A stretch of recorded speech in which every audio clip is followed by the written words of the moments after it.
California Attorney General Xavier Becerra led 14 other states and the District of Columbia in filing a motion to intervene in the Texas case and defend the law, implying the Trump administration would not take such actions. 16 Democratic attorneys general pushed back Monday against a Texas lawsuit aimed at striking down former President Barack Obama's healthcare reform.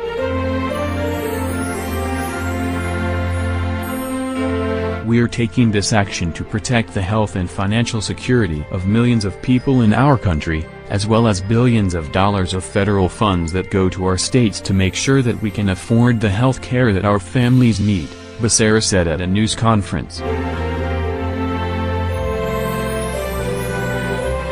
The motion sets up a battle between Democratic and Republican-led states, 19 of which joined the Texas case that was filed in February.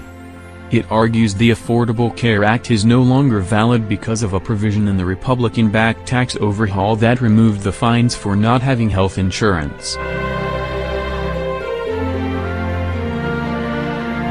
It also points to a prior effort to dismantle the Affordable Care Act's individual mandate that went all the way to the U.S. Supreme Court.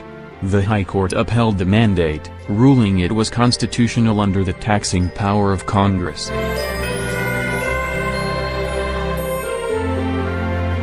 Last year's Republican-led tax overhaul law removed the financial penalty for not purchasing health insurance, starting in 2019. The Texas lawsuit argues that by removing the financial penalty, the individual mandate can no longer be considered a tax and is therefore unconstitutional. Once the heart of the ACA, the individual mandate, is declared unconstitutional, the remainder of the ACA must also fall. Texas wrote in the suit. A fact sheet distributed by Becerra's office didn't specifically address the individual mandate argument, only saying that the U.S. Supreme Court has upheld it and no significant alteration of the law has occurred since. His office did not immediately provide a copy of the full motion to intervene.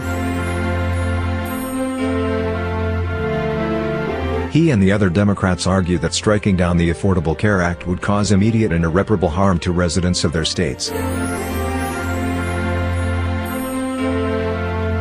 Joining Becerra are attorneys general from Connecticut, Delaware, Hawaii, Illinois, Kentucky, Massachusetts, North Carolina, New Jersey, New York, Oregon, Rhode Island, Virginia, Vermont, Washington, and the District of Columbia. Joining Texas are attorneys general from Wisconsin, Alabama, Arkansas, Arizona, Florida, Georgia, Indiana, Kansas, Louisiana, Missouri, Nebraska, North Dakota, South Carolina, South Dakota, Tennessee, Utah, and West Virginia. Mississippi and Maine, which have Democratic attorneys general, also joined through their Republican governors. Story by Associated Press writer Kathleen Ronayne.